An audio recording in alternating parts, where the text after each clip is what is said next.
Hello students, आज हम 2.4 unit का क्वेश्चन नंबर 4 सॉल्व करेंगे। यहाँ पर क्वेश्चन किया गया है एक पूर्णांक में -1 का गुणा करने पर गुणनफल कब ऋणात्मक प्राप्त होगा। मीन्स सिंपल सा क्वेश्चन है कि यहाँ पर जो -1 दिया गया है इसमें हम एक ऐसी कौन सी संख्या, या तो धनात्मक हो या ऋणात्मक, ऐसी कौन सी संख्या हो जिससे हमारा आंसर ऋणात्मक में प्राप्त हो, मीन्स गुणनफल हमारा ऋणात्मक में आए।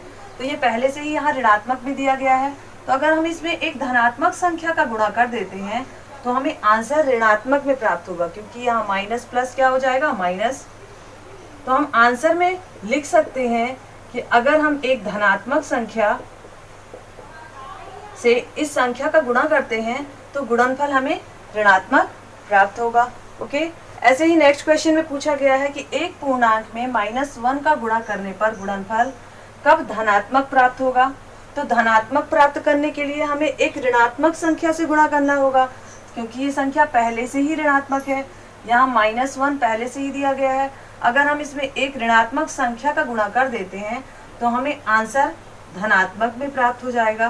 तो यहाँ पर हम कह सकते हैं कि आंसर क्या रख सकते हैं कि यदि हम एक ऋणात्मक संख्या का गुणा करें तो हमें गुणनफल धनात्मक में प्राप्त होगा।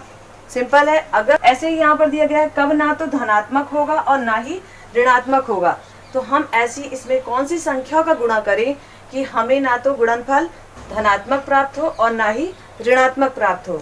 तो सिंपल सा है कि अगर हम -1 में 0 का गुणा कर दें तो हमें आंसर किस में आएगा, 0 में। और 0 ना तो धनात्मक होता है और ना तो ऋणात्मक होता है, तो हम कह सकते हैं कि 0 से गुणा करने पर गुणनफल ना तो धनात्मक प्राप्त होगा और ना ही ऋणात्मक प्राप्त होगा। ओके, ऐसे ही फोर्थ क्वेश्चन में है कब 100 आएगा।